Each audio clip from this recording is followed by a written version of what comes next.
it's November the 6th, day after Election Day, and I think it was 3 days ago that I fed 3 yards and did an oxalic acid vaporization treatment on them. Wanted to force a mite drop, see where I was at.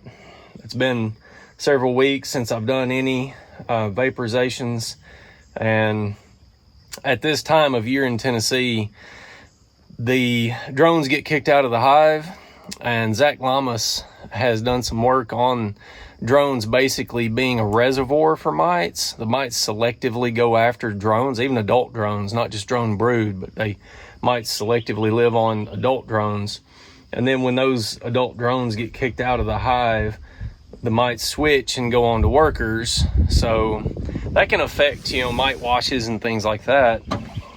I think my sampling technique works pretty well because I'm sampling the entire hive. I should be sampling from drones and workers and any open cells and all that stuff. So I think it works pretty well. But what I'm seeing is, I wouldn't say terribly alarming, but it is a concern. My mite numbers are higher than I would like them to be. Some of that is brood is reducing. We are in a hard dearth. There's nothing blooming. The bees are not finding anything to bring in.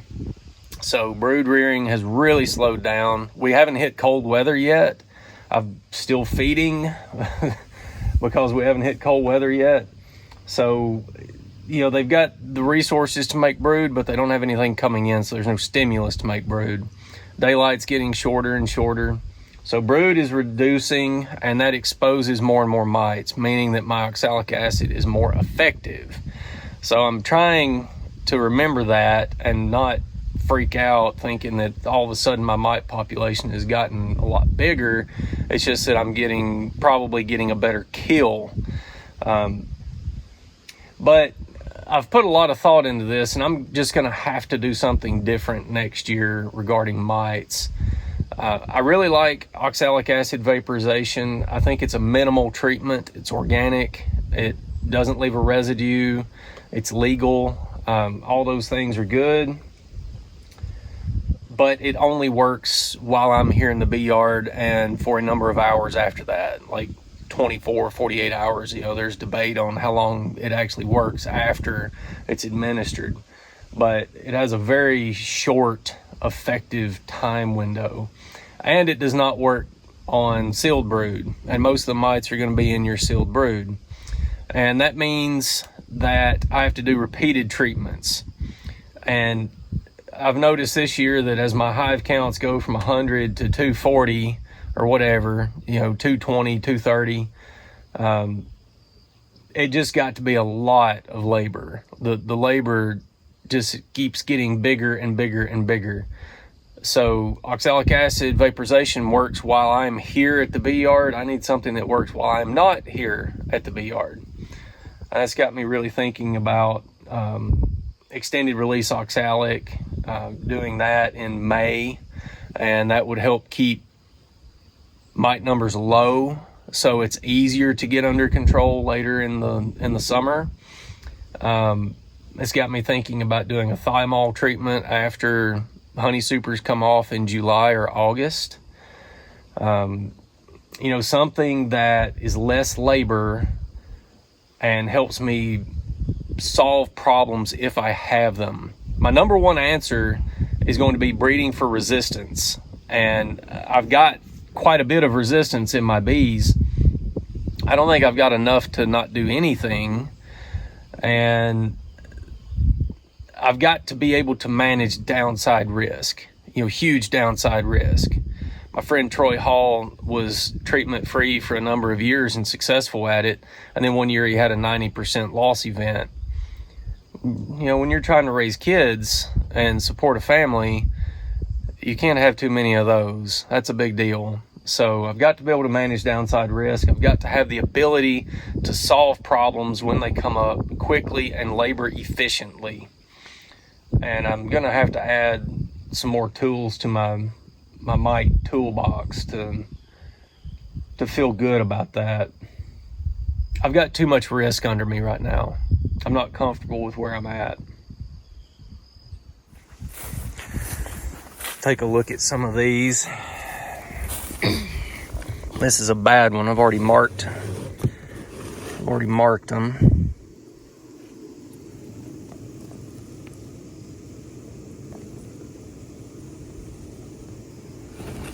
So that's not terrible. It's not good.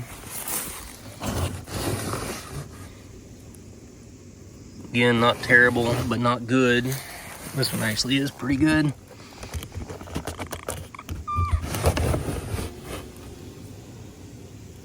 I don't see any mites on that. They may have been cleaning that bottom board off though. Here's another good one. Very few. I see one right there, one there. Just a few. Go look at a bad one.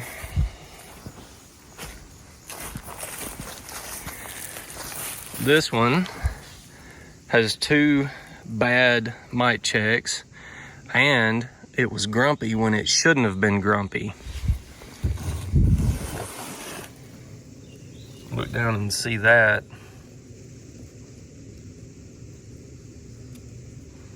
That's too many mites. They may not make it through winter. Even if they do, their productivity will be diminished next year. That's not good. We put them next to another one that had a good mite check. Good, clean, orderly hive. They're gentle. They've had one bad mite check.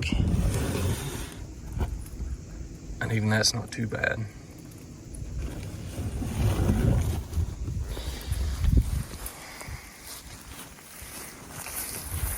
Got one down here with 3 bad mite checks.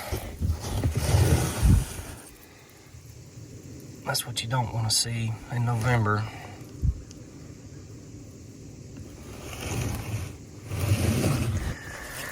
That means sick bees in spring and no splits, no honey production, or dead.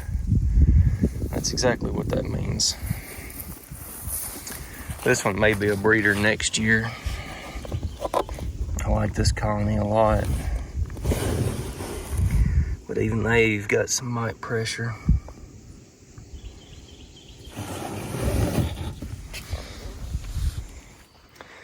So the bees I brought in this year, I got what I needed out of them to make it worth doing.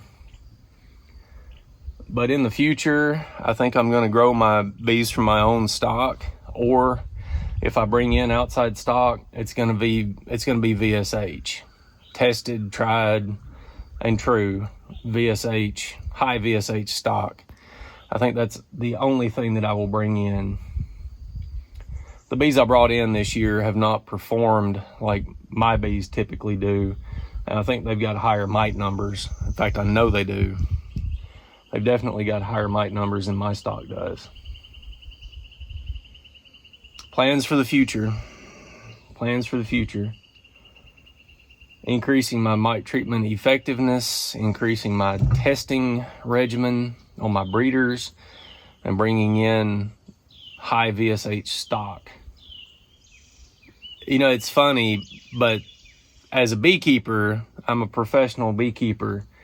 I feel more like a mite keeper than a beekeeper. I spend more time worrying about mites than I do worrying about my bees. It's kind of sad. Kind of sad. But it's got to be managed. Goodness, it's got to be managed. Came through this yard. I'm going to do an oxalic acid treatment today. I think tomorrow or Sunday. This is Thursday. I think Saturday or Sunday. It's usually around December the 20th is the winter solstice. So the days will actually start getting longer. So we'll have our shortest day of the year.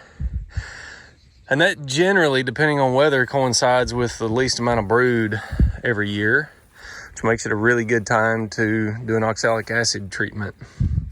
So that's what I'm doing today, trying to get as many OA treatments done as I can. And I'm also tipping hives and finding my lightest weight ones ones that need some fondant, and I'm going to replace the lids on those. You can use a rim, spacer rim, with these migratory lids, and that works okay. But I find that if you switch them late in the year and the bees don't have time to propolize the cracks, that you get less water inside if you just use an inner cover and a telescopic lid. And I really like these inner covers for feeding these fondant patties especially. I actually added a 1/4 inch strip on here, so this is, I think, a 1/2 inch. And you can put a fondant patty on there and the lid closes fine. Bees come up and work it. But that size rim works really good on an inner cover. I don't know why everybody doesn't make them like that. Brushy Mountain used to do that. That's where I learned about it. I got an old Brushy Mountain inner cover from somebody, and it had a 1/2 inch rim on it, and I've just noticed immediately that it was way better than a 3/8 rim that everybody else put on. And so I started doing at least a 1/2 inch rim. I don't think a 3/4 would be bad either. I think that would work just fine. So I've got to get the smoker lit. Bees are not going to be happy today. It's like 40 degrees and breezy. They're not going to be happy, but I've got to pop these lids, make sure these colonies are alive. There's only one I'm worried about being dead. I listened to the other ones. You can actually just put your ear up next to the box and you'll hear them in there. Hear them buzzing and moving and stuff. So you can know that they're alive. But this one over here may be dead. I'm going to get the tops off all these and get some fondant on them. Smoke the snot out of them because they're going to be mad at being disturbed. And then do an oxalic acid treatment and move on to the next yard. Get through as many as I can today. I've got 10 yards. I need to get through. It'd be great if I got through at least 5. That way I could do it all in 2 days. But I could probably get through 10 yards in a day if I didn't have to pick the kids up or had anything else to do. So I'm gonna get with it. So I've got a long-term plan with these containers, but in the interim I want this one over here next to this one a lot closer, and I've got to jack it and level it because it's sloping downhill there.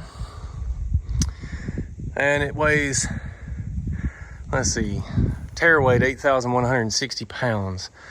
Weighs 8,160 empty. So I bought a 6-ton chain winch. I figure that'll move anything I ever need to move. 20-foot pull on that. The thing's super heavy. You don't want to be toting that through the woods to do a job. But I could just move this thing with the tractor. I know I can pull it, especially on those skids, but you can't do that under control. And I don't want to suddenly jerk it over and it hit the other container. So with this, I can control it down to, 1/4 inch at a time or whatever. It's gonna go slow, but not hard work. And I think it'll work quite well. So here's a little project I've been working on. Welding up a sort of a dolly system for my new feed rig. I've got a pump in here with fittings. I'm gonna fix up electrical with a switch. Still got to make mounting plates for the wheels. So my idea is to have this trailer mounted, 100-foot of rubber hose on it. And when I don't want it on the trailer, I can just pick it up and roll it off and go put it somewhere. The whole thing. Of course, battery's not mounted on here. I'm planning on putting a battery on the trailer and then mounting a plug from this box into the fender well or somewhere, and plugging into power on the trailer, having a solar battery maintainer on that trailer. So hopefully it's all going to be a self-contained unit. But I think this is going to work pretty good. I need to get some escutcheon covers or something. I just used the hole saw that I had to make sure I had plenty of clearance. It's a 2 inch. It doesn't need to be that big. But I'll cover that with some scutcheon covers or duct tape or something, keep dust and dirt daubers out of there, wasps. Oh, I think this is going to be a much better system than what I've had in the past. I'll be feeding this out of an IBC tote, which will dramatically increase my capacity. So, and this is a lot better hose reel than what I have had. I'm hoping my flow rate is going to go up. This pump, it's a Marco brand. It's the same brand that Bob Benny uses. It's a 12 volt. And they make a high speed and a low speed. And they recommended me to get the low speed, which does better with thick syrup. But it doesn't build as much pressure with thin syrup. So I may regret it. I typically feed more thin syrup than I do thick. But we're going to try this and see. I'm hoping I get quite a bit more flow rate than what I've had in the past, because if it takes 20 or 30 seconds to fill a feeder and you can cut that down to 12 or 15 seconds, that makes a lot of difference over the course of a season. That's a lot of labor saved. So I'm hoping my flow rate's going to increase quite a bit with this, but I don't know. Won't know until I try it. So this yard is north facing, and it's got quite a bit of exposure to the west wind, just open fields. It does not have a northern windbreak at all. It does have a southern windbreak, that hay barn, but it didn't overwinter that well the last couple of years. Let's see, 2 years ago we hit -2 with -20 wind chill, and last year we hit -10 actual temperature without wind chill. And this yard just gets cold, I think. So I'm trying to do something about it. I had the farmer, landowner, put a couple of hay bales on the ends of the row. I'm gonna try to see if I can get 4 more and just put a break on the east and west side. I've got a break on the south side already. And then I'm putting up shade cloth on the fence. Gonna use up a lot of zip ties. I'm gonna put some extra posts in the middle, because if I do get a south wind, it's gonna billow. If I get a north wind blowing against the wire, I think it'll be fine. But I know if I get a south wind, it's gonna billow out. So I'm gonna attach this with a lot of zip ties, put some extra posts in on the outside of the screen, on the outside of the shade cloth, and hopefully this will help. The reason I'm doing this now, it is December the 30th. I'm getting ready to go to Nobby, and within 8 to 10 days, we've got a massive cold front coming in. It's gonna be in the teens and windy. So I need to get this done now before the damage gets done. You know, it's 55 today, and it's gonna be 12 degrees and windy in 10 days, 10 or 12 days. So need to get this done before I leave.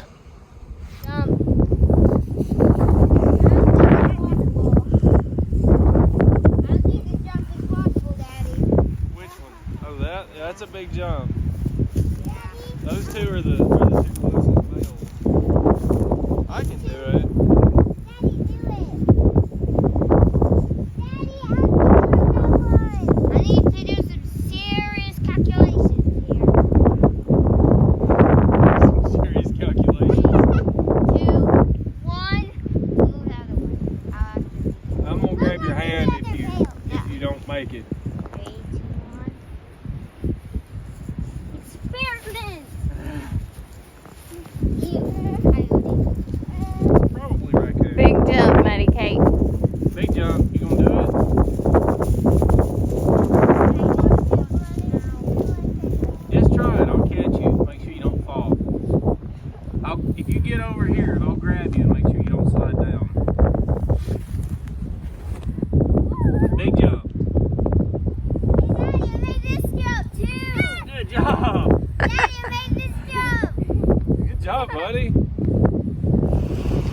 Cold weather's gotten me here.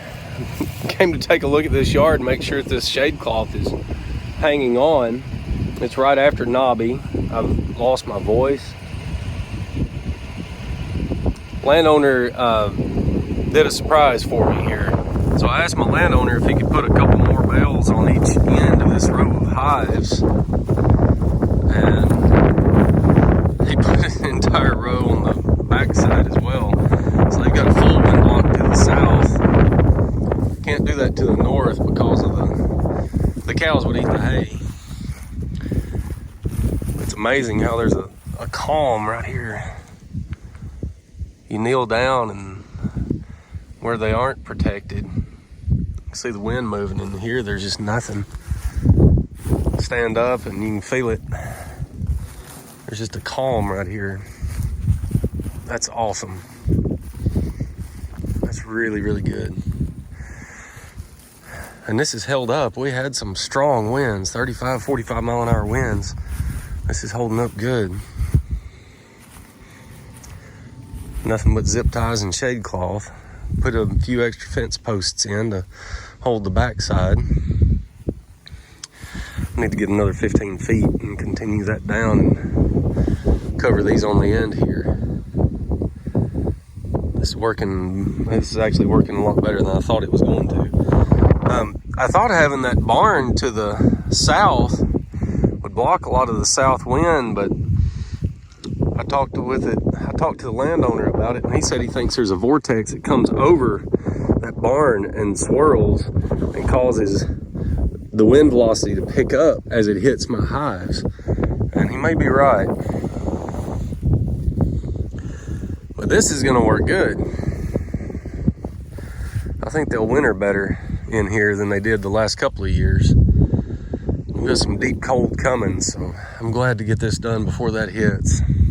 Just need to finish it up. Get another roll or two of that. That's about all I can do for them in here without picking a different yard location.